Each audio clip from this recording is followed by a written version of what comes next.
Straight talk from Israel. You're listening to Israel News Talk Radio.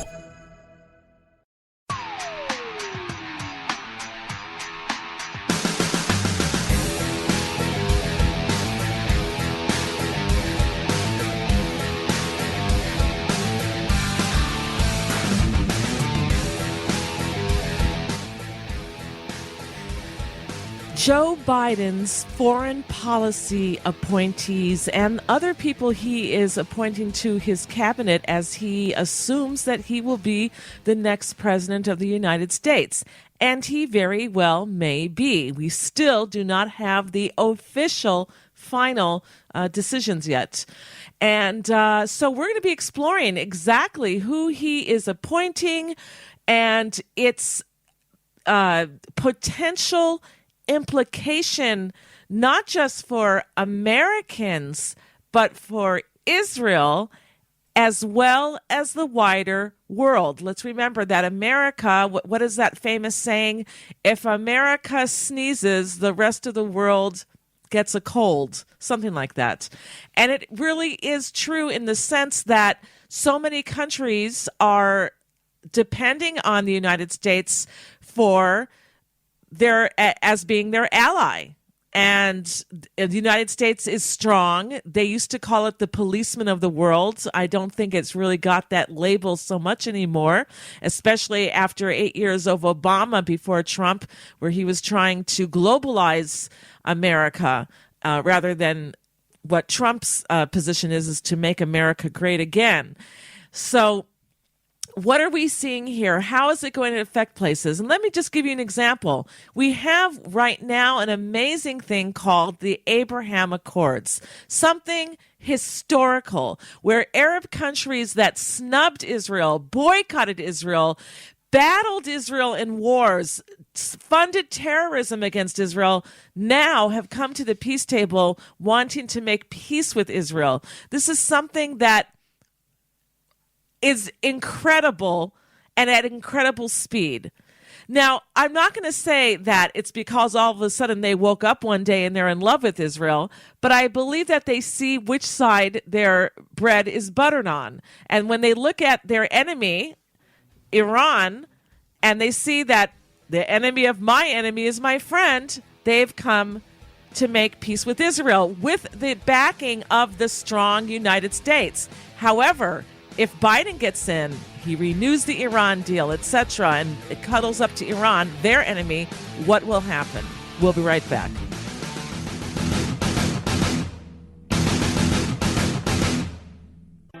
The return of the Jewish people to the land of Israel was prophesied in the Bible thousands of years ago and is coming true today. Shalom. Join me, Josh Wander, on Israel Unplugged. Listen in as we delve into the spiritual and physical aspects of the Jewish return to Zion. We'll discuss the biblically mandated, historic, and of course practical understandings of this incredible transition from exile to redemption. That's Israel Unplugged, every Monday on IsraelNewsTalkRadio.com.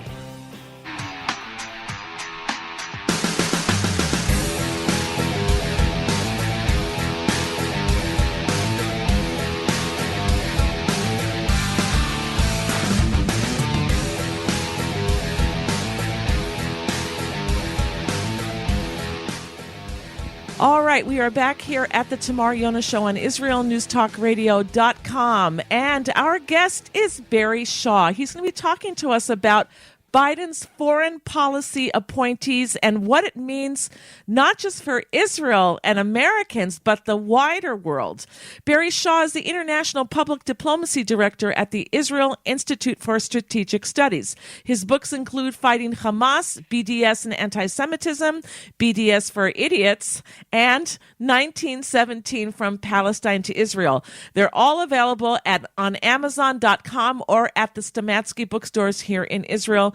And you can visit his websites at strategic-israel.org and also theviewfromisrael.com. Welcome to the show, Barry Shaw. Hi, Tamar. Thanks for having me back. It is a pleasure to have you back. And so things are moving along, at least for Joe Biden. He is assuming that he's the next president of the United States. He may be right. And in the meantime, he's doing what anybody should be doing, I suppose, and that is building up his cabinet in expectation that the final official vote will indeed decide that he is the next president of the United States. However, we're looking at some of his appointees, and many of us are scratching our heads. And we know that a lot of people that voted Democrat are going to be demanding positions yet as well. I heard that the BLM is saying that Black Lives Matter is saying that we help put you in office. We're expecting also to be involved in the administration. But where would you like to start? Right, okay. I'm going to tell you and your listeners, give you a background of what's percolating in what's going to be a Biden cabinet and some of his picks for some of the leading and important influential roles. You know, we can hope over here that Trump somehow manages to pull a rabbit out of the bag and do another 4 years, but in the expectation that Biden is going to be the president, I just want to give you some detail. I'm going to start off with a couple of shocking position appointees that's been got, but then I'll give you a rundown in depth of what's happening. So what for me has been particularly disturbing is coming into something that I predicted in your show some years ago. If you remember, we were talking at that time about the anti-Semitism in the British Labour Party led by Jeremy Corbyn. And I made a prediction then that the same Jew-hating anti-Israel activists that had taken over that Labour Party, we would see the same in America. Well, Tamar, I got news for you. We spoke in the past about the election of people like Ilhan Omar and Rashida Tlaib 4 years ago. And now we're seeing it's actually getting into the White House itself. And this is the result of the money and the organization by CARE, the Council of American Islamic Relations. And now there will be the first Palestinian American inside the White House in the Biden administration. Her name is Rima Dodin. And she is the Deputy Director of the Office of Legislative Affairs. These are the ones who go from the White House into Congress with the policy and the policy statement. And she has been on record of being a vocal supporter, believe it or not, Tamar, of Palestinian suicide bombers in her hatred of Israel. And this was back in 2002 when she was an agitator against Israel in Berkeley University. Now, that's one of them inside the White House. The other one is Karine Jean-Pierre. She's one of the leading members of Black Lives Matter, and she was selected to be the White House Deputy Press Secretary. And she's a black lesbian who was the national spokesperson to the far-left anti-Israel MoveOn.org. And she, for instance, has accused Israel of war crimes, and she called AIPAC severely racist, and she plays the Democrats who boycotted the last AIPAC annual conference. These two individuals have leading positions inside Biden's White House.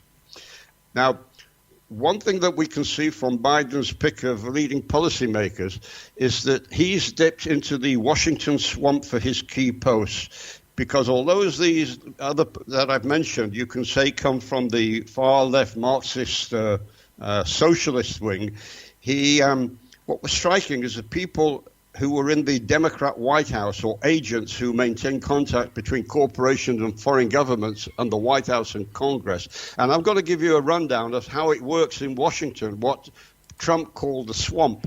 There's a company agency named West Exec Advisors. It's made up of people who are constantly in and out of the White House, Congress, and in daily contact with major corporations, like big tech, big pharma, and top folks in foreign governments. So where does the name West Exec comes from? And I'm going to quote you, Tamar, from their material. West Executive Avenue, the closed street that runs between the West Wing of the White House and the Eisenhower Executive Office Building, is quite literally the road to the Situation Room. And it's the road everyone associated with West Exec advisors have crossed many times en route to the highest national security consequence. For us, West Exec conveys our shared commitment to our country, to each other, and to our clients. So they brag about the intimate contacts they have at top level in the White House and how they can connect the Situation Room in the White House with corporate boardrooms in America and abroad. And they brag about it. They say we're a diverse group of senior national security professionals and the most recent experience at the highest level of the U.S. government with deep knowledge and networks in the field of defense, foreign policy, intelligence, cybersecurity, international economics, and strategic communications. And our team has worked together and around the White House Situation Room table, deliberating and deciding our nation's foreign and national security policies.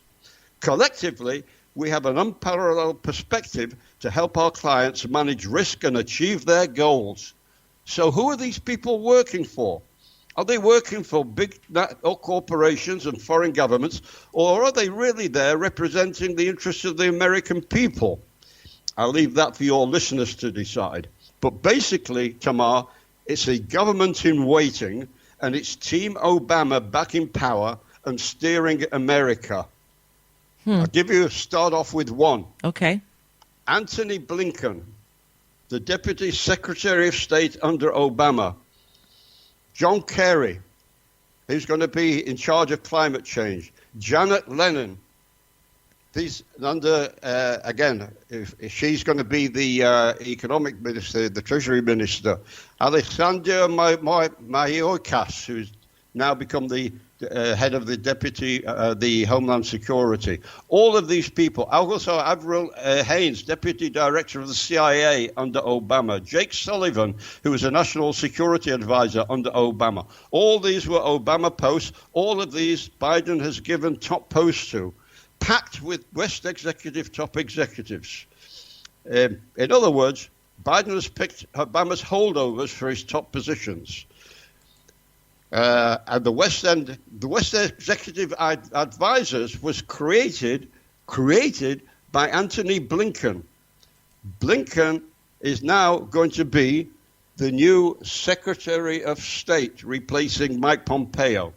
Blinken's Jewish, by the way, Tamar. His wedding ceremony was led by a rabbi and a Christian pastor because his wife's not Jewish. And he's a well-connected Ivy League individual. He's a stepson of a United Nations lawyer and an ultimate foreign power establishment. Okay, I just want to point out to our listeners, someone who would not make Jews proud. Anybody who marries outside of Judaism and has the policies that he has is not someone who is pro-Israel and pro-Jewish, no matter how they want to package it. But go ahead. We're going to come to this because, as you and I know, Tamar, coming into the U.S. election, of the polls taken, 70% of Israelis were backing Trump and 70% of American Jews were backing Biden. So there is a dichotomy here between how we feel here in Israel and how they feel there in America. And this is going to become plain a bit later in the show. So this top guy will be the U.S. Secretary of State. However, Michelle Flournoy is another co-founder of the West Exec, and she is the Secretary of Defense. And she said building bridges between Silicon Valley and the U.S. government is really, really important because while she was with West Exec, she was pushing in Congress the interests of big tech. So now she's going to bring those influences. The payoff has become for big tech because she's going to be the Secretary of State and she's going to bring big tech in everything involved with the U.S. military and the U.S. defense industry. So you see all these are coming from the Obama administration and all on leave from this firm to help out with the Biden new administration. So there's some of the disturbed. Another one is Haines, who's going to be the head of the CIA. And she was on the what's called this is another, Tamar, very important. Remember this, the Foreign Policy of America. This is another Washington policy group, right? Now I'm going to start telling you some of the people who are on this Foreign Policy for America group. You'll be surprised and shocked, perhaps, to learn that, Tamar, are you sitting down? I'm sitting down.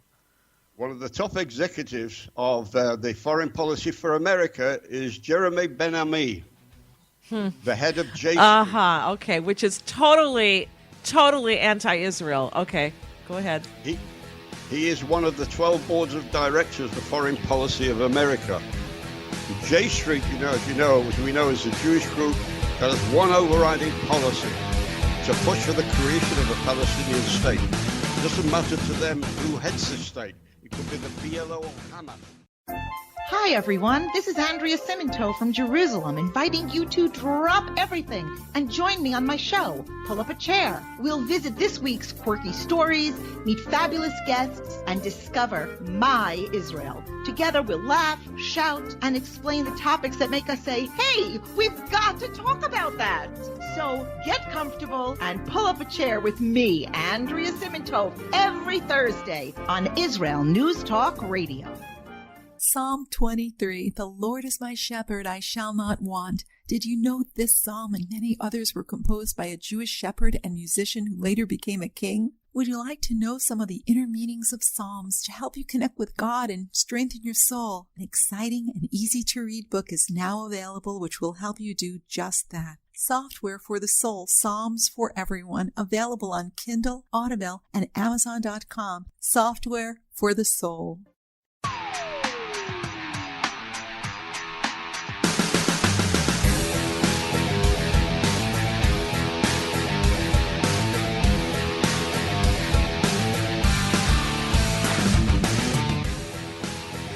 All right, we are back here at the Tamar Yonah Show on IsraelNewsTalkRadio.com, and our guest is Barry Shaw, and he is talking to us about Biden's foreign policy appointees.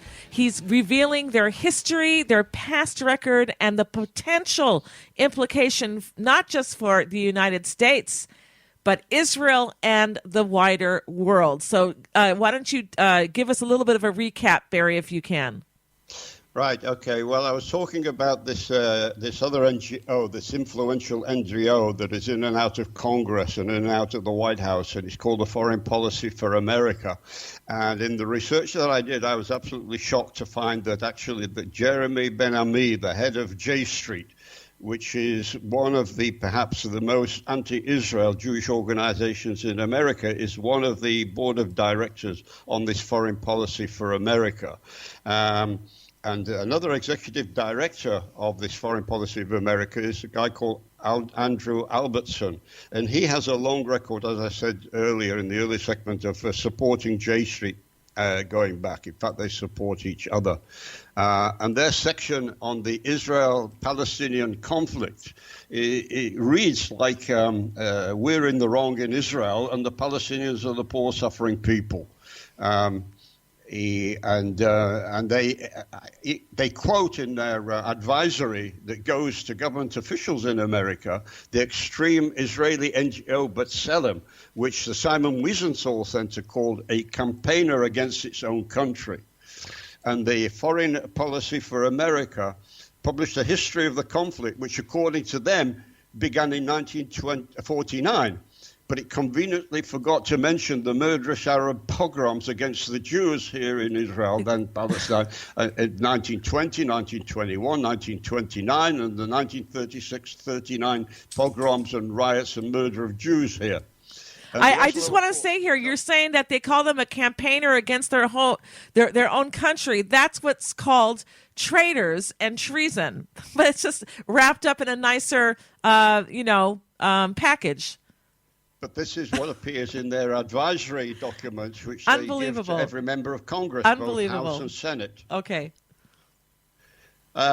Basically, they reckon that the Oslo Accords were ruined not by Palestinian terror, not from suicide bombers, and not by Hamas rockets. It was ruined, they say, and I'm quoting here, by the growing settlements in the West Bank, continued Israeli military presence in the West Bank, and the blockade of Gaza. Not a mention of decades of terror, rockets, suicide bombers, not a mention of anti-Semitic incitement and the stubborn refusal to tolerate the presence of Jews in Judea and Samaria or in the Jewish state anywhere. It abhors what he calls the use of military force. They can't bring themselves to mention Palestinian terrorism. In fact, terrorism isn't mentioned at all, except to give a blanket condemnation of what they say, violence, terrorism, incitement from all sides, as if we commit violence and terrorism from our side. Unbelievable. And what does J Street's Jeremy Ben-Ami say about this? He tweeted about the people that are being elected by Biden, including the two people in the White House who are passionately anti-Israel. He tweeted, they are exactly the type of leadership this country deserves.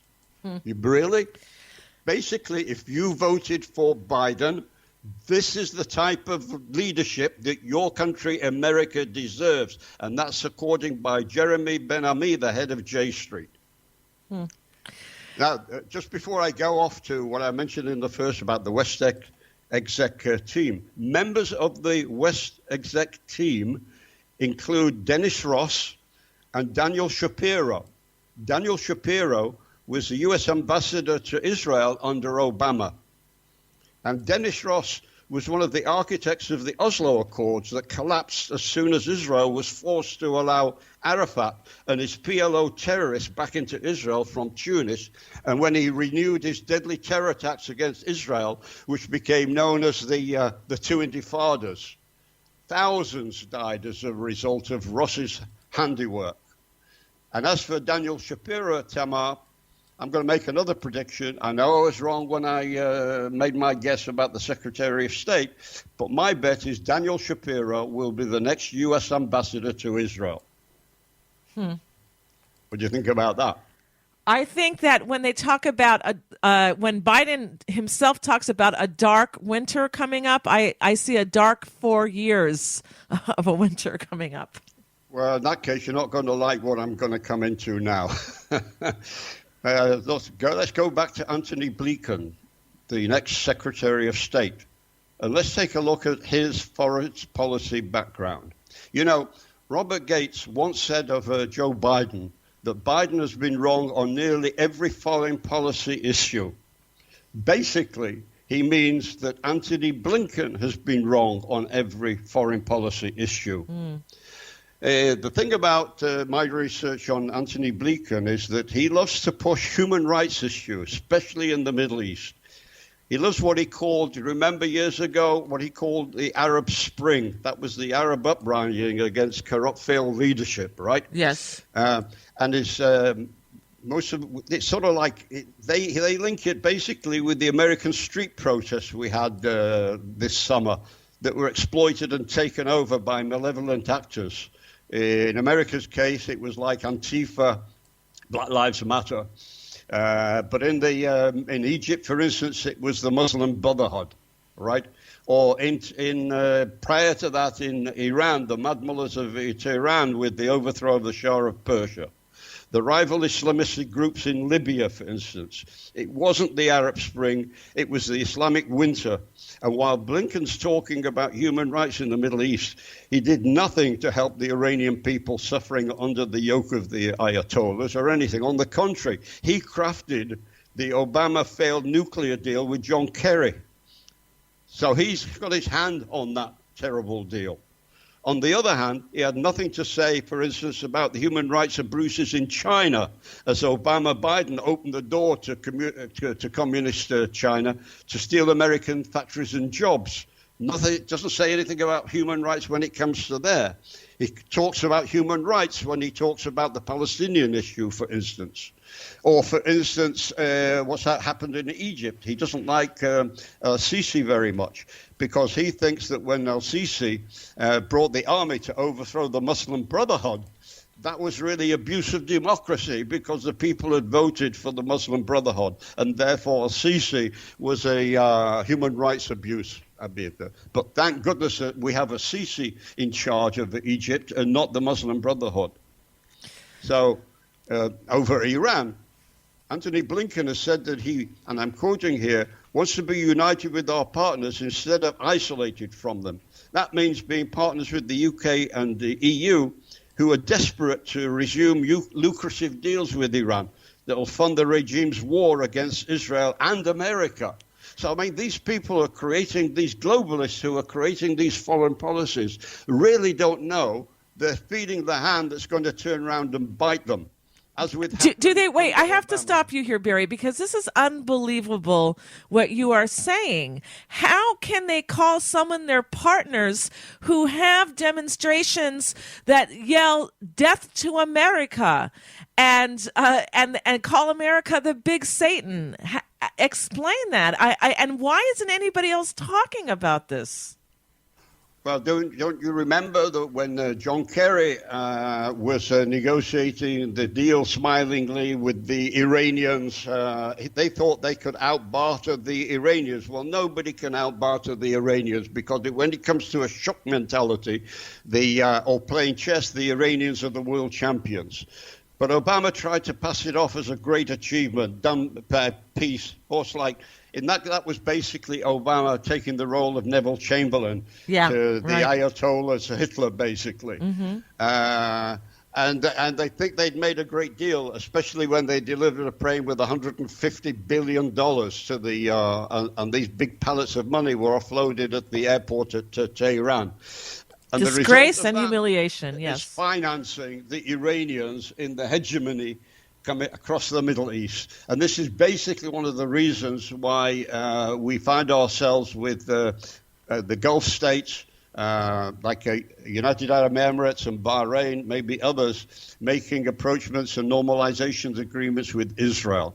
And basically that actually is the new, call it the Trump initiative, is the new Middle East. If you want to see the Arab Spring, this is the start of the Arab Spring, not the Obama version and not the Blinken version.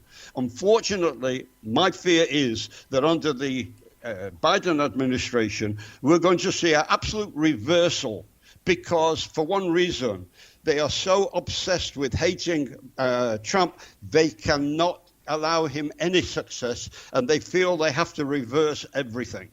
And although we're seeing actually the birth of the real, genuine Arab Spring, my fear is, and I give you a bit more detail as well, we're going to see the end of that. And this Arab Spring basically comes about by the normalization, which should be spreading to countries like Saudi Arabia, Oman, even Sudan. But while I'm noticing hesitancy by Saudi Arabia and others in actually signing the deal as they're looking towards Biden and they're deciding, what do we do? Do we make this normalization agreement with Israel, or should we hold off and maybe wait to see what's in store for us under a Biden administration? So basically, I'm seeing signs right now of this new window, this new golden opportunity being taken back. And one of the reasons it's being taken back, because Trump assessed it completely differently to these establishment figures. Hold it right there. We have to take a break. We're going to be right back, everybody. Don't go anywhere.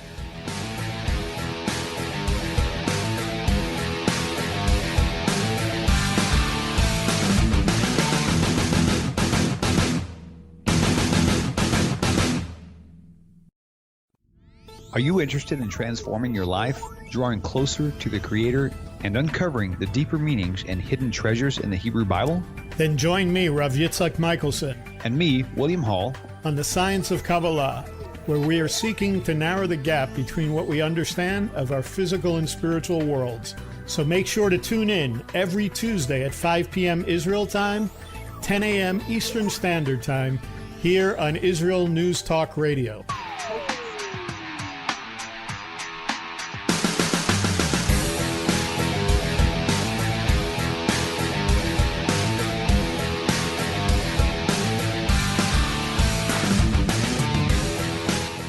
All right, we're back here at the Tamar Yonah Show on IsraelNewsTalkRadio.com, and we are here with Barry Shaw. He's talking about Joe Biden's foreign policy appointees that he's making. And just like anybody would want to have a friend who's big and strong and can protect them from the bullies in your class, people, or I should say nations or countries in the Arab world want to have a strong America on their back to help them against Iran, who wants to swallow them up.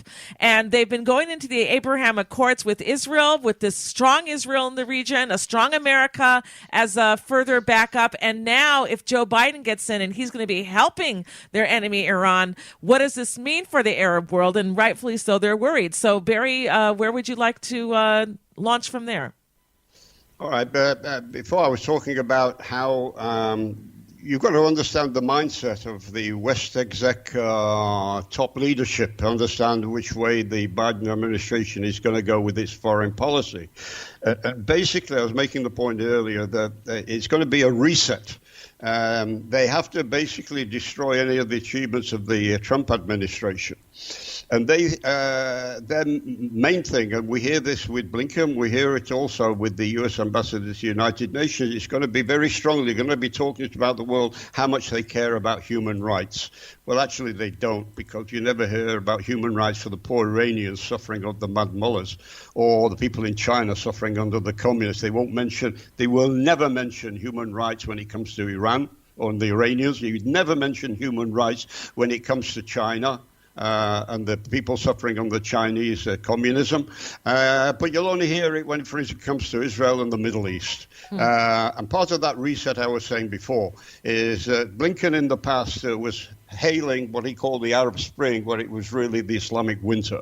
And basically, in trying to promote the Arab Spring, he's going to destroy the Trump initiative, which now has Arab states for the first time in decades making peace agreements and recognizing Israel and shunting the Palestinians to the side, because Israel and the Arab states now realize that basically the Palestinians have to change their leadership and have to pick a leadership that's far more pragmatic, who are prepared to recognize Israel, make peace with Israel, and accept normalization with Israel. But this won't be the agenda of the West exec people who will be heading the Biden administration. And that's going to be really bad, because it's going to be back to failed policies. They think the way to peace in the Middle East is by recognizing human rights abuses, although they will never recognize human rights abuses of Israelis by Palestinian terror for decades, going into the present where we're being hit by terrorists coming from Ramallah and also rockets coming from Gaza. For them, it's going to be Palestine first and Arab peace second, where this is a dead horse. It's a dead camel, as I used to call it. And they're looking to as if it's heading towards an oasis. The oasis is continuing the Trump initiative of really accepting that the normalization process between the Arab states must be widened, put the Palestinian issue on the back burner, and have the Arab states themselves push and press the Palestinians if they wish to come to the table. But they're not going to do this, because Biden has already put in his manifesto that they're going to renew payments to the Palestinian Authority, which means that American taxpayers are going to be paying for the Palestinian pay-to-slave policy of rewarding the terrorists no matter how many Jews they manage to kill, the more money they get. And this is coming from the American taxpayers' money, the ones who voted for Biden. And they think they're doing it for human rights. They should consider Israeli human rights for a change. Amen. Also, the Biden administration are going to start repaying the funding for UNRWA, which has been the most foul refugee agency, an exclusive agency for Palestinians. All the world's 130 million refugees are covered by a different refugee agency. The refugee agency UNRWA doesn't solve, perpetuates a refugee status. But Tamar, I want your listeners to think about this. They're perpetuating refugee status of Arabs who call themselves Palestinians, who are living under the control and the governance and the administration of Palestinians, either in what they call the West Bank under the Palestinian Authority or under Palestinian Hamas in the Gaza Strip. So I asked the question to Antony Blinken and the Biden administration, how can you possibly be a Palestinian if you're being governed by the Palestinians? Your home, surely. The whole thing is a farce and needs to be exposed. Right. They say, what occupation? You're living under your own Palestinian Authority. Okay, go ahead.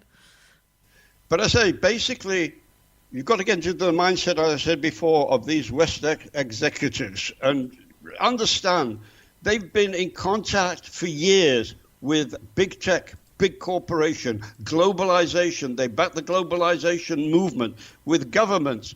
Blinken, in his early career, spent time in Paris, in France. He's well in with the Europeans.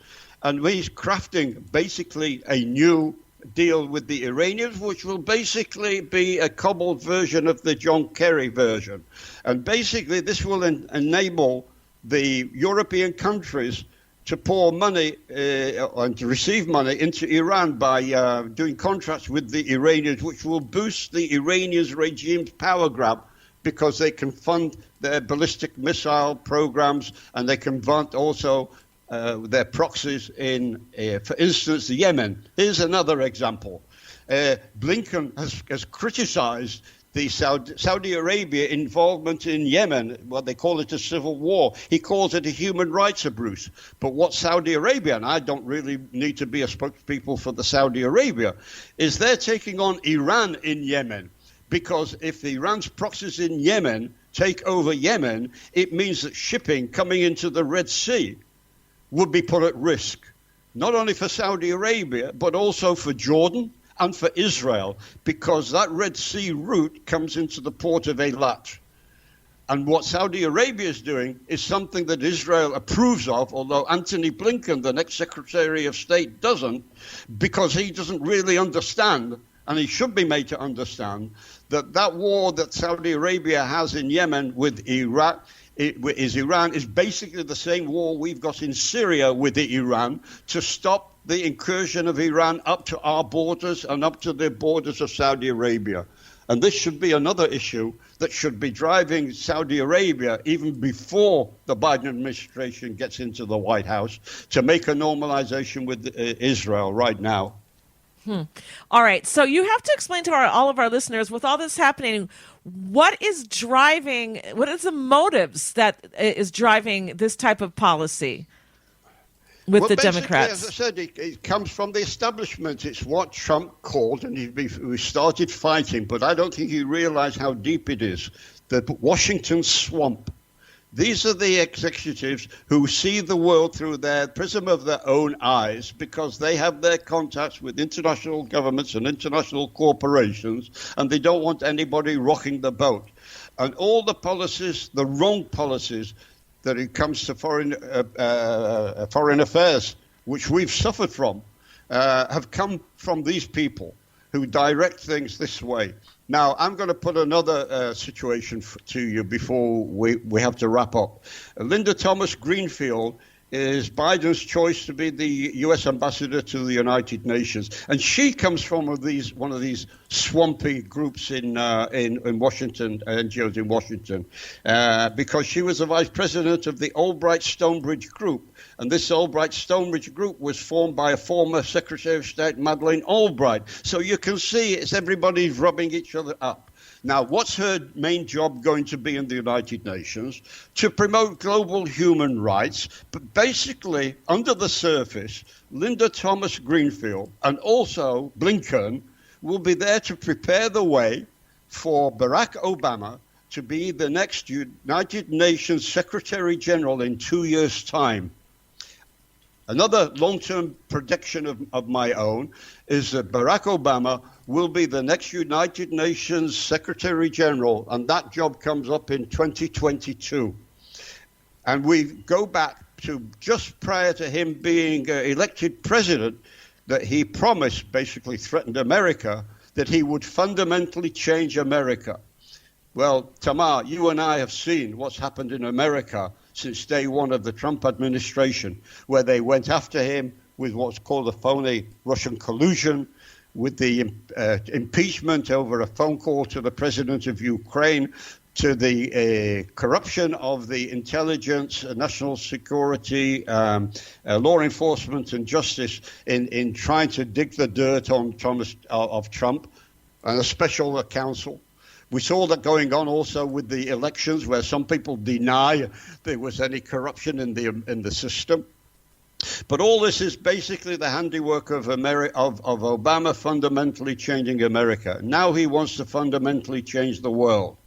And these people are going to be there, both Blinken and also Linda Thomas-Greenfield, to pave the way that by 2022, Barack Obama will be the leading candidate to be the next ruler of the world. Well, Barry, you know what? We do have to wrap it up now. I just want to say that I think that this is much bigger than just an Obama. I think that there are people behind Obama and behind Joe Biden who are calling the shots, telling them what to do, steering policy, et cetera, et cetera. And as they say in their words, not just a dark winter ahead, but I see a dark 4 years. But you've really exposed a lot of sunlight on this darkness, and let's hope it doesn't come true. But what can I tell you? Thank you so much for coming on the show, Barry Shaw. Thanks for having me. Thank you.